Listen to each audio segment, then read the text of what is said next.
Hi beautiful people, welcome to the Sacred Life channel with Maria, the best place for radical transformation. Today I'll be talking about the importance of treating your body like a temple so they can manifest the things that you deserve in the life that you want. Make sure to stick around until the end of the video so you can hear the results that I've had from implementing these things into my life. It took me reading a few different books about the mind-body relationship to fully understand how my body has been functioning automatically without me implementing my own free will like I had thought. Thought is the language of the mind, while emotion is the language of the body. Dr. Joe Dispenza explains that the things that we put into our bodies and what we choose to do with our bodies on a daily basis creates a certain chemical environment within ourselves. Once our bodies get extremely adapted to this environment, it becomes literally nearly impossible to change, because once your environment or emotions become greater than your way of thinking, you no longer have the power to exercise your free will. If you're seeking change in your life or trying to manifest something new, you have to begin with your body, with your emotions, and with your thoughts. By accessing your thoughts and being able to change your emotions, that's when you're gonna have the true power to bring your manifestations into reality.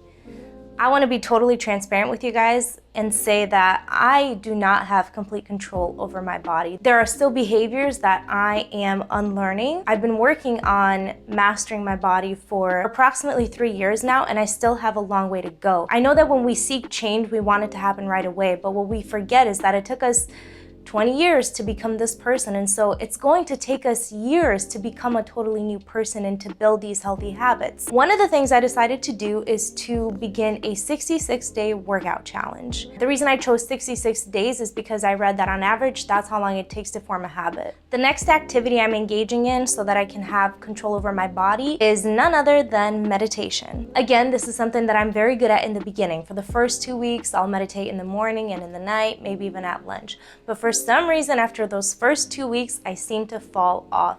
And so, in addition to my workout challenge, I also began my own 66-day meditation challenge. It's pretty simple. Basically, first thing I have to do when I wake up is meditate for 10 minutes and then meditate for another 10 minutes every night before bed. There are countless amazing leaders in the world who all swear by meditation and share the profound effects that it has had on their lives. But for some reason, it can be extremely difficult to perform a very simple task because it's as if we almost feel guilty for taking the time to unwind and just center our bodies. The reason why I'm sharing the reality of these changes and the battles that takes place every single day is because I don't want anyone to be discouraged if they haven't been able to change and they've been working at it for a while.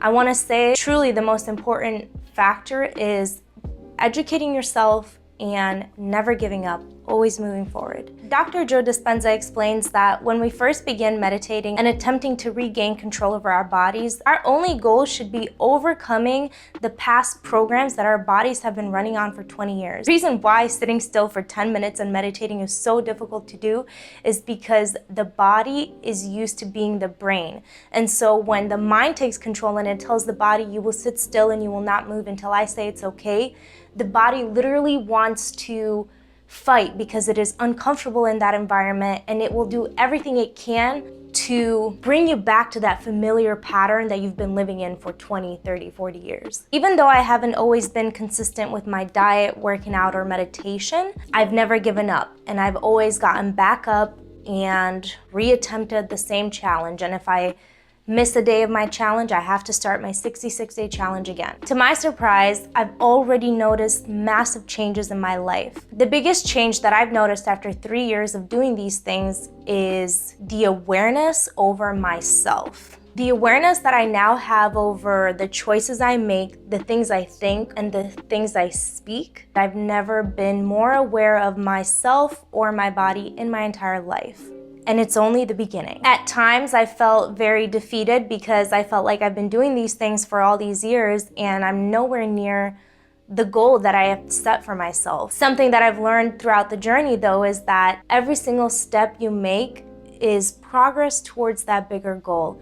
And I've also learned that tiny changes have tiny impacts. The key here is to continue to make those tiny changes because these tiny changes add up and it becomes your lifestyle. I know awareness may not seem like such a great gift for putting in 3 years of work into something.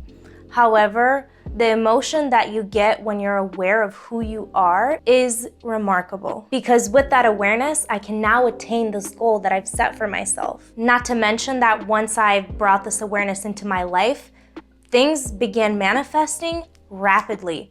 Within 24 hours, I would say certain things, let them go, and then 24 hours later, it would populate into my life, whether it was money, friends, animals, or experiences. They would happen very fast, and I noticed that the more awareness I brought into my daily life and the more conscious I became of what my body was doing, the quicker things would manifest and the closer I would be getting to my goal. Being aware that you're being triggered due to a past traumatic experience has the power to transform all of your relationships with everyone in your life. Being aware of the choices that you make today and the consequences or the positive effects that these choices could have for us in the future is what will change our lives. Being able to recognize the blockages within my heart and my mind has helped me live in more faith and less fear.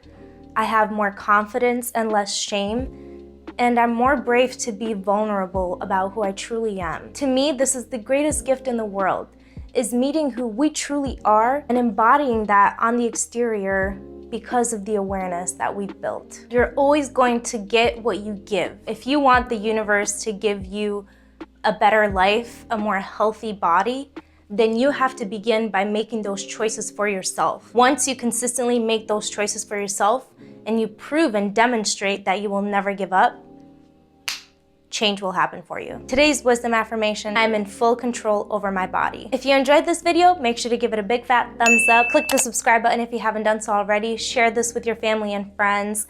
And please let me know in the comments below, how do you demonstrate to the universe that you treat your body like a temple? I would love to know. Namaste.